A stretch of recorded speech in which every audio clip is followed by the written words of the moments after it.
We're back. Welcome to the Beantown Beatdown. Matthew Burris. Gabe Thomas. Yep. Just like I said before, we're relaunching we're rewatching the old web show. Mm-hmm. Yep. We're back. Cheers to that. And no, K-Dog is not here with us. K-Dog unfortunately left because of his douchebag boyfriend. And now his douchebag boyfriend doesn't want him to be part of us, but we still love K-Dog, even though his boyfriend is a fucking douchebag. Mm-hmm. And when he's ready to come back, he'll be back, no questions asked. Exactly. Yep. With their teeth, dude. Yeah. Okay. Cheers. Cheers. Pour. Yep, just like the old days, man. Just like the old days. Cheers again. Yeah.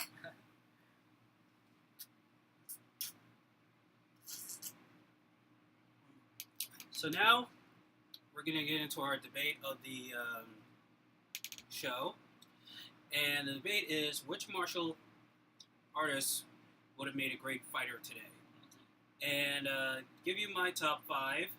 They are Donnie Yen, Jason Statham, Jean-Claude, Wesley Snipes, Jean-Claude Van Damme, and Bruce Lee. And like we were talking off air, I definitely agree on Bruce Lee. I agree on Van Damme. They both have a lot of skills, and I think if you saw them, training in the ring, definitely whoever they go up against would have a fight on their hands. I would also say Bruce Lee. Do you remember who the guy was in Crouching Tiger? You talking about Chow Yun-Fat? Yeah, that's the one, Chow Yun-Fat. Yeah, I would kind of add him to the list too. Well, Chow Yun-Fat isn't a real martial artist. Chow Yun-Fat, for those of you who are fans of Hong Kong cinema, he's known for the heroic bloodshed, the gunplay films like The Killer and A Better Tomorrow. He knew movie martial arts. He didn't know real life martial arts. Mm-hmm. But it was like. But that's kind of not what we're arguing here. We're arguing who would be a good fighter, whether or not they know real life martial arts, because we don't actually know how much these actors know about the fighting. We just know that they train for it. Well, I think we kind of know thanks to Wikipedia and martial arts movie historians and stuff, the Ben Logans and the Rick Myers of the world, and the Mees of the world as well, which you can see on Maddie's Kung Fu Theater on the Beer and Brawl Show. Those episodes 1 and 2, and part 3 is going to be tomorrow night, Friday night, 7:30 live on Facebook Live. The Beantown Beatdown on Facebook.com. All right, yeah, don't miss it. Yeah, and I would. In fact, actually, when Bulletproof Monk was coming out, Rick Myers was trying to get Chow Yun-Fat on the cover of Kung Fu magazine, and Chow Yun-Fat said, I appreciate it, but I wouldn't want you to do that because that would be a disrespect to the real martial artists. Interesting. Yeah. Yeah. So that's the other thing. I think a lot of these actors do have understanding that they're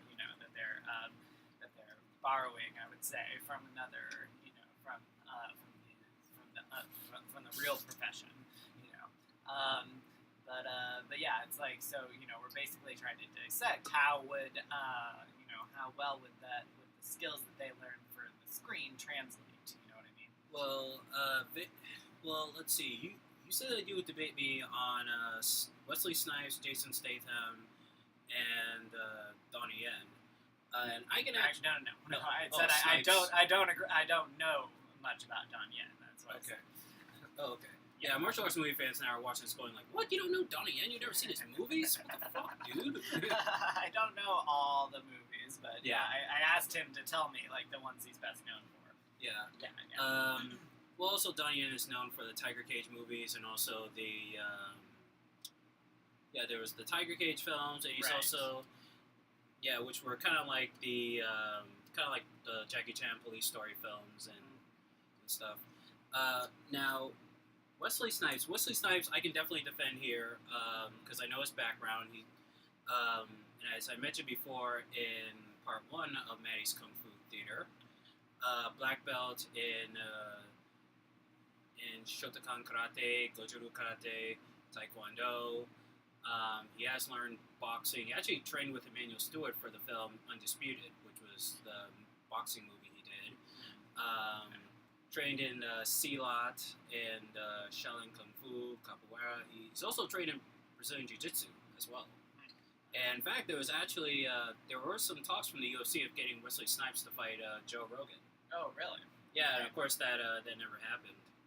And of course, it would have been interesting to see because Joe Rogan is a black belt in Taekwondo and studied kickboxing under Bain Yakita as a former kickboxing world champion. Right, exactly. So I mean, yeah, that is where you definitely have the advantage. You know these their backgrounds, you know what they've actually trained in, whereas I'm just going off of instinct mostly. But yeah, I guess I kind of had had thought that like it doesn't it didn't come across to me that he actually knows his stuff, as much as Van Damme, as much as especially Bruce Lee. You know what I mean? Well, yeah. I mean, none of them can hold a candle to Bruce, but Wesley Snipes would definitely have made a good fighter in both kickboxing and mixed martial arts. Now, Jason Statham does have a background in kickboxing. He trained in kickboxing. Yeah. So frankly, I was actually surprised to hear you put Statham on your list because I was like, I mean, yeah, I know he's done these good movies, but really, what has he done in the fighting world? So I guess you can tell me that. Well, yeah, I mean, he is trained in boxing. He never in kickboxing. He's never competed, but he is trained in it, and he's actually. So it's definitely something. But that is one thing, one aspect. Whereas just now you listed off a bunch that Snipes has done. So yeah, and also is that the only thing he's trained on? Yeah, he does have some Brazilian Jiu-Jitsu as well. I've seen some Brazilian Jiu-Jitsu in some of his movies as well. Okay, so that's 2. I mean, to be fair, that is 2. Out of the 8, I think you just said for the other guys. So. Well, yeah, and and Jason Statham is actually an MMA fan himself. He was actually at the. He's been to a few fights. He was As a matter of fact, he was actually there the night that Chuck Liddell got knocked the fuck out by Rampage. Oh, okay. Yeah, in the rematch. Yeah, exactly. And exactly. I guess the thing I would say is that it's also we're kind of talking about how much of a fan they are, and that to me that's also a different thing. Like you can be a fan without knowing as much about it, without being trained in it. You know what I mean? Well, yeah, of course. Like all the celebs, we've talked about all the celebs, that go to these fights. A lot of them are just fans, not actually trained in it. Demi Lovato would be like the one exception. You know what I mean? Well, yeah. I mean, of course, Demi is still recovering. Actually, I heard that she's out of rehab and she's going. I think she's staying at a sober house or something. I'll have to look it up again. But, okay, yeah. I mean, but I hope that she gets back on track and hope she continues her Brazilian Jiu-Jitsu as well too. Yeah, exactly. That was really helping her. I was about to say, I'm sure it'd be great for her recovery. Yes. Yeah, and I mean, I don't know if she would make a good fighter or not. Well, yeah, exactly. I mean, but that's kind of what we're arguing here. But anyway, I just used her as an example there, just to say that that she's a celebrity who's a fan and also trying to be a fighter. Whereas, a lot of the celebrities that go to the fights, they're there just as the fan. You see the difference there? They are just fans, but it can also be learned. It's fighting is a science too. That's true. Yeah. I've studied the science of fighting as well, and also trained in it a bit. And it is problem solving. It's the highest form of problem solving outside of war. So that's a good point. Yeah, so it can definitely be learned. Even an 8-year-old can learn this. That's true. But what an 8-year-old would have is that what children and teenagers have is that they're still learning the entire world anyway. You know what I mean? Like they're still learning everything. So the reason kids and teenagers are better at learning things is because they're still learning like everything anyway. So if you they're still like developing their mind, about the world, so they've done studies that show that like it's easier to learn a language, before 20 or 25 when your prefrontal cortex has developed because then you don't see it as something like new that you have to learn. Like, oh, this has always been called red. This color has always been called red. This thing has always been called a suitcase. You know what I mean? Like it, and now I have to learn a different word for. Like when you're older, it's like I have to learn a different word for it. You know what I mean? Whereas if you learned Spanish, for instance, when you're younger, you could say that it's both. You can grow up thinking that it's both red and rojo. You know what I mean? Yeah, of course. So stuff like that. Anyway, so I do think that yes, anyone can learn it, but to say an 8-year-old can learn it, that's actually to me doesn't prove that an older, more established person can just learn it if they weren't trained in it. Yeah. But all in all, it was a good debate, man. Glad I schooled you on Statham and Snipes. Yeah, exactly. And I'm glad we can look into all these actors' backgrounds, in fighting war. And now to our second segment, I got this issue of Ring magazine right here. Yep. We were actually going to talk about the fantasy, the dream matchup of Floyd Mayweather versus Sugar Ray Leonard, and one with Tyson and Frazier, but we'll save that. We'll save those for another day. Right. And in this one, Fernando Vargas, he's in the section. It's called Best I Face, and this is where fighters, they talk about the best fighters they face, who had the best skills and stuff like that. Right, like basically your best challenger.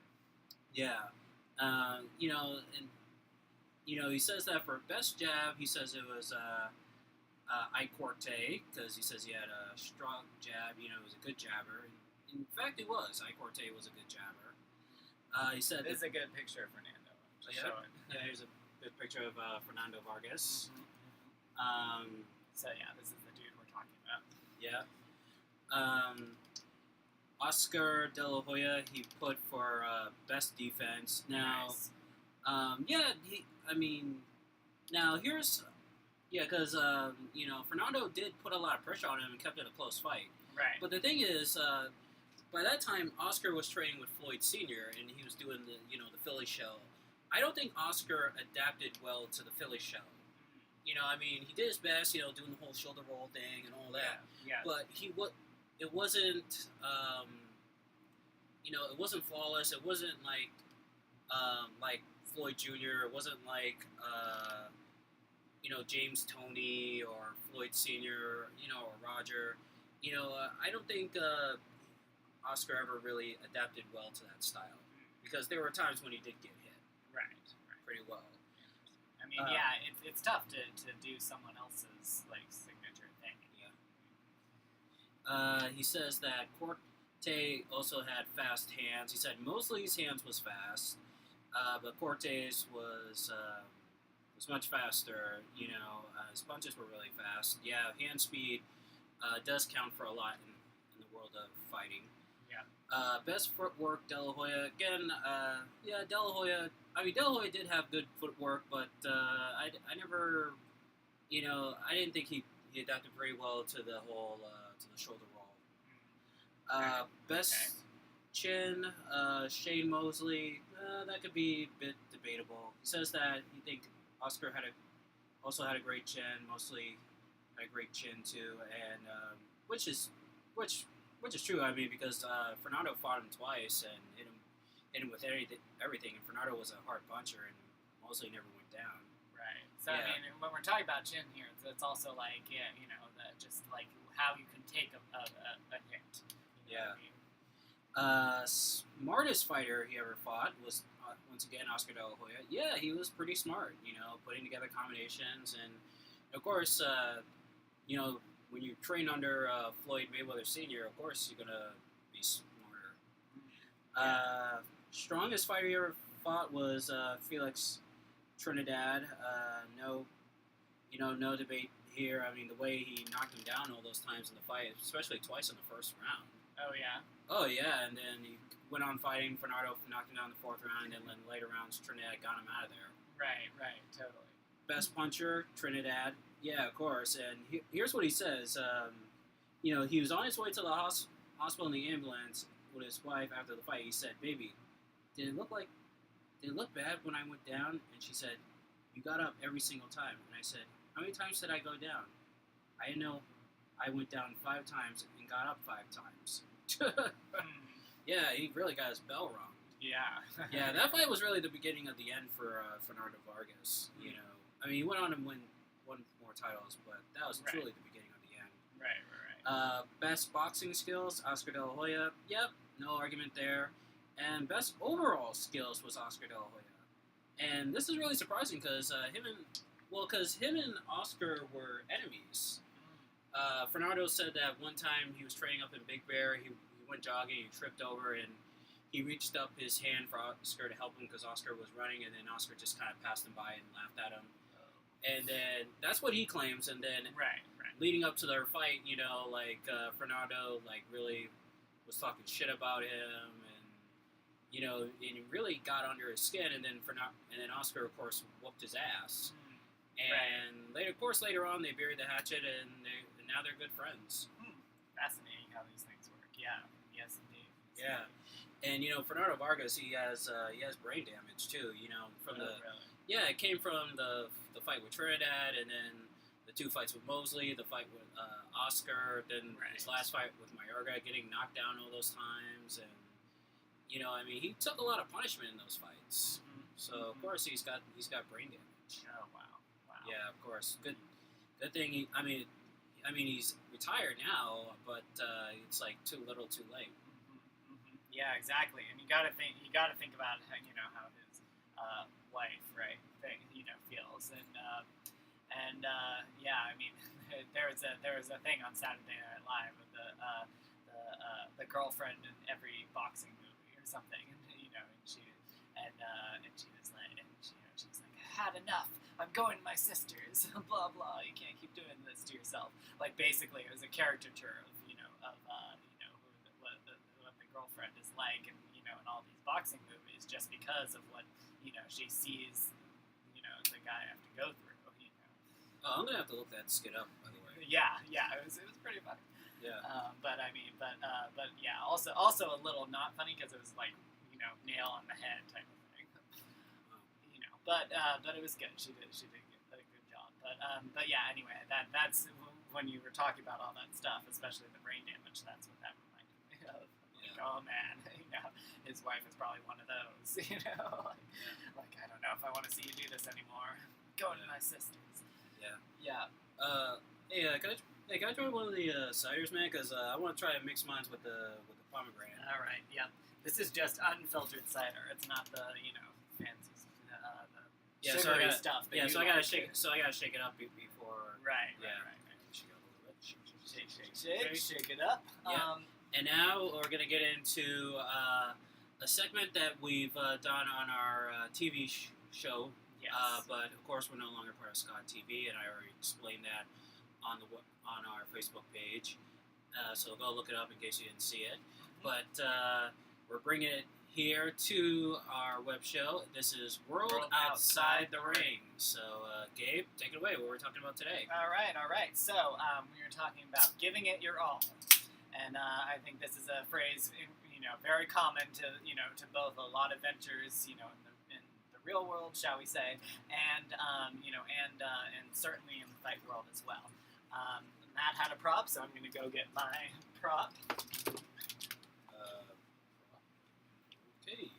Yeah, just stepping out for a second here. Anyway, and again, we work hard not to make this political, but since this is big news that just happened here in the Boston area, congratulations, Ayanna Pressley, for winning over 10-term incumbent Joe Capuano. I was part of, was volunteering for her campaign, and I talked with this guy about why he should vote. I talked with a lot of my friends about why they should vote, and we pulled it off. Whoop whoop. I'm basically doing this segment, not to get political again, but I'm doing this segment in honor of that, and I basically gave it my all, and so, and she gave it her all, and basically, that's what it's about. So that's why I'm talking about this subject today. So in terms of, it means going above and beyond, right? Right. And just to mention a little bit more of of what I did, I gave some of my best weekends for this venture. Giving up some of the last weekends in the summer, which I hate to do, but I did. I actually just shaved now. I'm glad I did it before I came on air, because trust me, it was a lot more grown out. It wasn't gonna look as good. So I just shaved. I still have to get a haircut, all this stuff, going on the back burner, because that's what it means to put your all into something, right. Giving, just putting your energy, your focus, your effort into it. So I think we can find examples of this, all over the place. And, we've talked about, actually, I don't know if we have talked about going down swinging. That phrase. Yeah, we've talked about that. We've talked about that, yeah. So the phrase "going down swinging," does come from the fight world. It's like, if you're gonna go down swinging, try and get some more hits, on the way. So it's that type of energy and effort and dedication that I think, is also goes into giving it your all. Whether no matter what's gonna happen. So, and the phrase implies that you're actually going down, that it's not going to work. But I think that same energy of going down swinging is also what can be successful, because you're giving it your all. You're putting that same energy out and out and out. On the campaign, they said we're near the finish. A few days ago, they said we're near the finish line, and so unlike some people, we're not going to slow down when we see the finish line. We're going to speed up. You know what I mean? Yeah, exactly. And also, so now that you mentioned this was this is connected to Cynthia Nixon's right. election. So it's something I had told Matt was that a lot of this is about momentum. You understand the momentum of fighting, the momentum of celebrity, that type of thing. Yeah. If you're making more movies, you're getting your name out there. That's more momentum. Or if you're a fighter doing more fights, or press conferences, that's momentum. But anyway, it's harder for some people to understand in politics, but it's a similar type of thing. So I was, Cynthia Nixon is also a uncorrupted Democrat, running on mostly small dollar donations, and she's in line with Ayanna. So I said that that a win from Ayanna could give Cynthia Nixon momentum, because a lot of stories are nationalized nowadays. Yeah. So that's what I meant when I told you that. Yeah, of course, and I know the gays are going to be at the polls rooting for her. Exactly. Yeah. And in fact, there was actually a debate. I didn't see the video, but she was debating with her opponent. I didn't see the video. I have to go back and watch it. Yeah.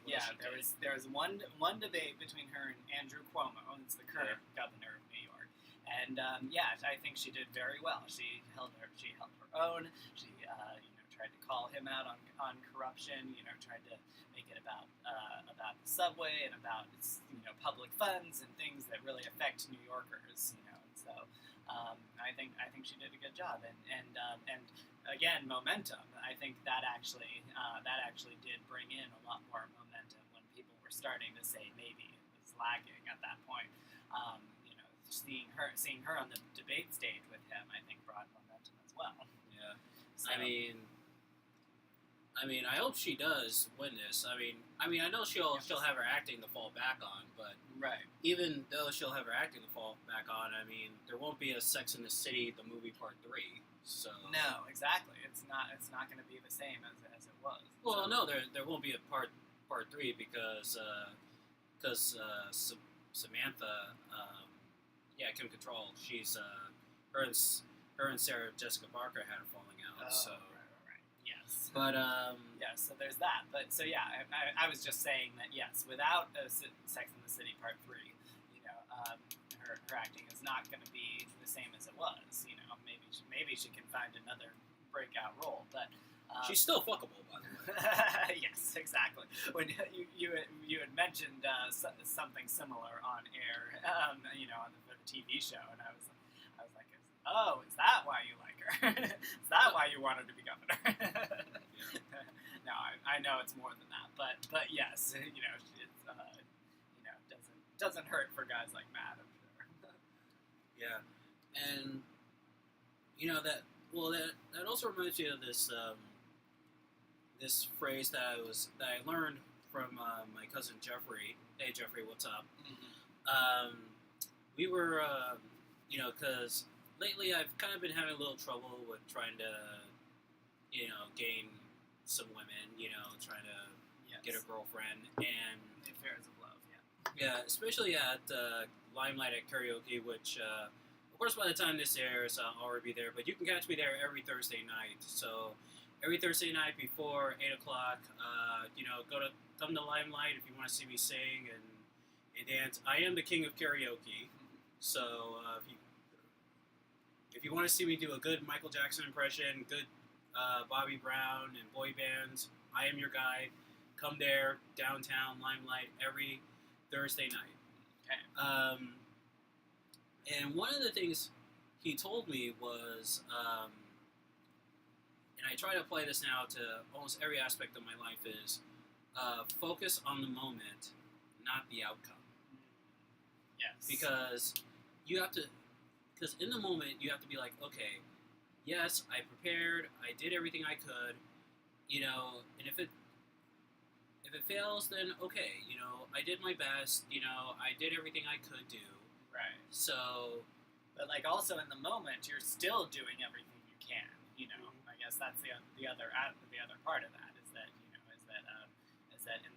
in the moment you're not done. You're not actually done yet. You got to keep doing everything that you can, and then later you will know that you did everything you could. No matter what happens. Yeah, that was true in the first Rocky movie, and that was true in the last Rocky film too, Rocky Balboa. It was just Rocky was like especially in the last one, the Rocky Balboa movie. He's like, okay, you know what? Yeah, this guy is much younger and much stronger and faster than me, but all I can focus on is when I'm in the moment and giving it my all, and even if I lose, well, you know what? I gave it my all. Yeah, exactly. Yeah. And I think that's what gives people closure too. If they do lose, whatever, I think a lot of people have said, you can't always control everything, right? And sometimes you are going to lose, and so. But I think for a lot of people, that closure comes from at least I know that I did everything, like we just said. I did everything I could. I gave it my all in that moment. Well, yeah, of course, and that is so true in fighting. You see these fighters who when they go to distance, they have hard-fought battles. Yeah. It's like they really do give it their all. I mean, yeah, there's a saying in fighting, never leave it in the judge's hands. But there's going to be times when it will wind up in the judge's hands because you'll find a fighter where, like, you could. I mean, there are fighters, you could hit them with a brick and they'll still be there. Like, I said this before about, like Nick Diaz. Well, both the Diaz brothers, like, like, they can take punches. They can take punches and kicks. I mean, all the fights they've had, it's like, especially Nick. I mean, Nick's the kind of guy where you can take a brick out the street, and you smash him over the head with a brick. He's going to look at you and just go, really? Is that it? Yeah, is that it? Yeah, and you're I'd love just to see that. Yeah. Yeah, and you're just like, yeah, and you're just like, oh man, it's like. Also, we talked about this on the, the Ali Frazier fight for ringside. We talked about how, fighters' chins, like were strong, and we talked about Chuck Liddell's chin back in the day, before it went south. I mean, you really have to take a baseball bat to Chuck Liddell, because he'd still be in the fight. You just be like, boy, won't you go down? Exactly. Yes, indeed. Yeah, exactly. So I mean, it is about having a good chin. It's not about. I think you told me this one. It's not about how much you can hit. It's about how hard you can get hit and keep going. Yeah. That's also from Rocky Balboa. Yep. Yeah, I mean, geez. I mean, like, look at Arturo Guy's fights. The fights with Mickey Ward and the first fight with Tracy Patterson, the two fights with Ivan Robinson. It's like Arturo Gotti. I mean, by the end of the fight, he looked like he'd been making out with a bullet train. Those Japanese bullet trains. Yes, exactly. Yeah. And he just kept coming, just kept coming and coming and coming. But that's what you have to, and it's also true in other sports. Like when like of course Michael Jordan. He's the king of the last second shot. But he's also said there have been times when he hasn't made the final shot, and we've seen those times. Right. But in those times he's focused on the moment, not the outcome. Yes. And that's the thing to teach, basketball players, the young guys who are coming up, who are trying to get into Division I college and also eventually the pros. Yep. That's why I would teach little kids, too. If I was a basketball coach, I'd be like, listen, you're not, look, focus on the moment, not the outcome. Okay, If you did everything you could, then you're still a winner. I mean, I don't know if that was like that for you when you played basketball. Right. I think you did, say something like that. Yeah. It was definitely a lot of focus on the basket. You know what I mean? Like if you are going up for the shot, you can't be distracted, on the court. But obviously, if you do come up against someone, then yes, you have to try and get around their offense, and all that. But yeah, if you are going to make that shot, you got to just focus on the basket and do your best to get it in. Yeah, you told me that one time you missed the last shot, and then the next time you got you had the opportunity and you made it and you won it. Yeah, that's right. Yeah, so it's pretty much, and I would say that that's what it takes. Like it takes missing the last shot, first, before, maybe several times, maybe hundreds of times, before you have, you start having those glory moments of making the last shot, and being, and bringing it home for the team. Yeah, well, on a scale to 1 to 10, 10 being the best, back then when you played basketball, like, what was your rate? What would you rate yourself? Right. I got, of course, this is like in elementary school, middle school, but yeah, I guess compared to everyone I was against, I'd say 6. Started off at 4 or 5, not that great, but yeah, I got up to 6, maybe 7 some days. Oh, so like, were you like mostly a scorer, or were you mostly just dribbling and passing? Right. It took me a long time to be comfortable trying to score. For a long time, I was just dribbling and passing. Oh, so you were more like more the John Stockton. Yeah. No, John Stockton was good. John Stockton was good at in scoring and stuff, but his main weapon was the passing. That's why the Stockton to Malone thing. Yeah, exactly. Yeah. So was there a reason why you didn't play high school basketball? Or yeah, I guess I just there was a lot of other stuff going on. I focused on other things, but yeah, I mean every once in a while, I'm like I could have gone back, could have made it work. I don't know. Well, yeah, you could have been. You could have been what? Okay, because both you and I are both '86 kids, and by the time we were in high school, there was like Jason Williams, there was Stockton, Jason Kidd. Yeah. Of course, Jason Kidd was half black and half white. So you could have, and Allen Iverson, of course. So you would have been. You probably could. Well, you probably would have been Iverson because I don't think you had the crossover. Wait. Probably not. No, but you would have been. You could have been like kind of a mix between Steve Kerr and John Stockton. You would have had like the 3-point. You'd have the sharp shooting 3-point shots, and I didn't say I made 3-pointers that often. Oh wait, you weren't a 3-point shooter. You're more inside shooter, 2-pointer. Yeah, mostly. I think I may have made one 3-pointer. I can only remember making one 3-pointer. Maybe I made a couple. Oh, so you would have been like a point guard who couldn't shoot three. So you would have been like a white version of Rajon Rondo.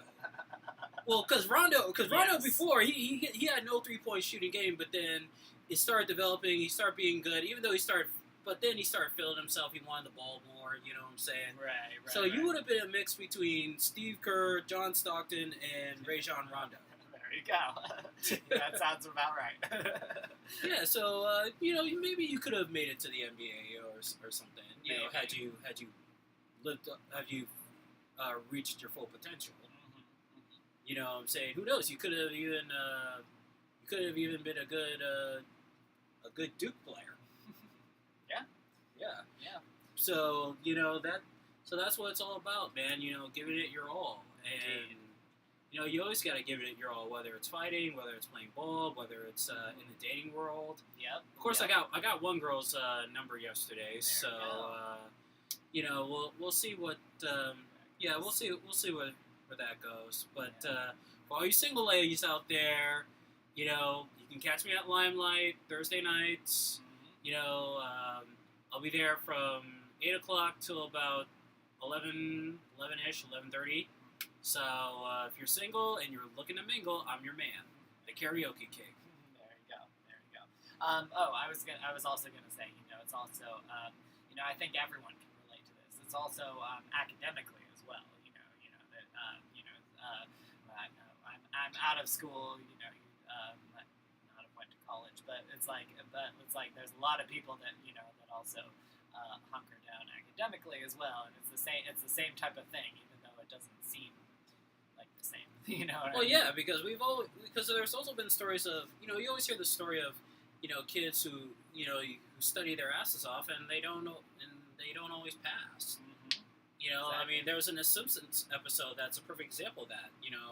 When Bart studies real hard, but he still gets. Oh yeah. He was like, I actually tried this time because he was trying to get better than Lisa. Yeah.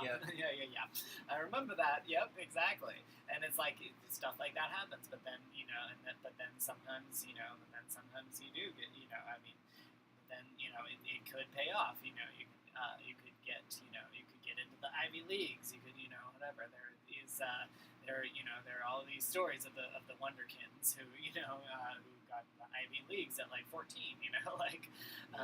Obviously there's a lot other circumstances there that propelled them to greatness, but still that can always happen as well, and you never know unless you give it your all. Yeah, and also there was also another. Yeah, also remember Bowling for Columbine when they had Wait, which one of the creators of South Park was in it? It was either Matt or Trey. Oh yeah. Yeah, he talked about how when he was growing up in Denver, he said, well, it was important that you not fuck up on a test. Like some tests that they had to do, that was like, if you fucked up on this test, then you're not gonna get in college and you won't get a good job. And it was like, it was like, he said like, come to find out, it really didn't matter because, it's really the ones who were bullied and some of the ones who didn't do well in school, they wound up being, they wound up having good careers, and the jocks and all the other people, they wound up still back in school and working lousy jobs. Yeah, exactly. He said like, well, and he had that great quote. He said like, well, whatever I am now, that's what I'm going to be for the rest of my life. He says, well, like when people call you a fag, it says, well, I'm a fag now. I guess I'm just a fag forever. Right. I mean, that's about like not, that's about like not giving into. That's the other thing. When you're giving it your all, you also have to not give into the defeatist attitude. You can't give into the, to the naysayers, the attitudes of other, the negative attitudes and the negative outlooks of other people. You have to say, where I don't care what you think is possible. I'm going to, give it my all and see what's possible. Yeah, exactly. And just like, well, I don't know. When did you first fully come out? Did you first fully come out when you were in high school or after? Yes, at the end of high school. Oh, so but before then, were people already calling you a fag or like? Yeah, pretty much. But I mean, I think a lot of guys get called fag. I mean, that's unfortunately a go-to like insult. Yeah. So you could have. So if you had come out earlier, you would have been like, well, you know what? I'm a fag now, so guess what? I'm going to be a fag forever. Right. Whatever you say I am now, that's what I'm going to be for the rest of my life. Right. I mean, yeah, I don't know. Yeah, it's obviously different if you're gay. That's not, despite what anyone says, that's not something you can change, So yes, that is true. If I am one now, I am going to be one forever. But yeah, then there are other things, like your academic achievement, like your, success in jobs, that where that's not true. Where if you work harder, you could be able to do better. Grow into something else. Yeah. Yeah. Well said, man. Well said. Yep. And before we get into the last segment, a little update on our favorite dance teacher, Abby Lee Miller. Abby Lee Miller's doing okay. She had a 103-degree fever, but since then we've heard it's gone down. She's still in a wheelchair. They're saying that there's a possibility she may never walk again. Whoa. And but they say that she's trying hard. She's still doing physical therapy. She says that not only does she want to walk again, but she also wants to dance. Which I kind of find that a little hard to believe because she's talked about in interviews before that she wasn't a good dancer, and then she eventually became a teacher. Now again, we don't want to come off being assholes, even though we are assholes. Assholes and massholes. Well, yeah. Well, when it comes to Abby Lee Miller, we are assholes, but she brought it out on herself. Right. But we do wish her well. I know I've said some stuff about her. I don't take it back because, like we say, our slogan for the show is unscripted, uncensored, unapologetic, and we're never going to apologize for what we said. Even if she had died, we would have felt bad. We would have said, rest in peace. Sorry. Our condolences to her former students and family. Her living family members, both her mom and her dad have passed. I mean, she's an only child, so that explains why she's bratty. But at the same time, we're not going to forget how much of a biatch she was. Right. And from what I hear, it. I don't know. Maybe it has sort of changed her, But I mean, I don't know. I mean, the new season of Dance Moms hasn't aired yet, so we'll have to see. Right. I think we can definitely still say that that she's done and said terrible things. She's a biatch. But yeah, if she I think when she does regain, her mobility, I think it's fine to say that she wants to dance again. She should be able to do what she wants with the gift. It's now a newfound gift of being able to walk, and whatever. But yeah, just don't bring your crap, onto the rest of us. Yeah, exactly. I don't know if it's still safe. I don't know if it's safe to truly insult her again, but we'll tread lightly. We'll tread lightly. Right. Yeah. So in our last segment, talking about the prediction for Sean Porter versus Danny Garcia. This is for the vacant WBC Welterweight Championship that's going down this Saturday night at the Barclays Center in Brooklyn. And it's kind of funny because a few weeks ago, the Barclays Center hosted WWE SummerSlam, and that's where Ronda Rousey, became the new women's champion of Raw, and she's actually going to be defending that title against Alexa Bliss in a rematch at Hell in a Cell. Okay. Yeah, and it's actually also funny because in the next issue of Ring Magazine, which is like a preview of the Canelo Alvarez-Gennady Golovkin fight, they actually talked about Ronda Rousey's house show debut in Madison Square Garden. Oh, okay. Yeah. But getting back to the fight, both fighters are pretty good, and Sean Porter, this is going to be, I think, his last opportunity to win a big world title. I mean, he's been a former champion before, but now he's fighting an elite fighter in Danny Garcia. And Danny Garcia, of course, from Philadelphia, Puerto Rican, but he's had a lot of great battles at the Barclays Center in Brooklyn, and he has a big fan base there, especially with the Puerto Ricans in New York. So a lot of the New Yorkericans, there's the New Yorkericans and there's the Philly-Ricans. So a lot of people from Philly, New York are definitely going to be rooting for Danny Garcia in this one. Sean Porter, good fighter, has a good trainer in his dad, even though his dad can be a bit of a he's a lot of a hard ass. But I think this is going to be a very competitive fight. But I'm going to go on a limb and say Danny Garcia by, I say in 8 rounds he'll get Sean Porter out of there. 8th round knockout. Yep, and I'm actually ordering Showtime for that fight. When there's a big fight on Showtime, I order it on my Sling for one. Oh, sorry, that's our alarm. Yeah, I order Showtime for for like one day just to watch that fight. Right. So definitely going to be watching that fight on Saturday night, and I'm gonna look forward to it with a beer in one hand and my dick in the other hand. Here we go. Yeah. Well, I won't be masturbating to the fighters. Yeah, I was about to say, some of us might take that a different way. Okay.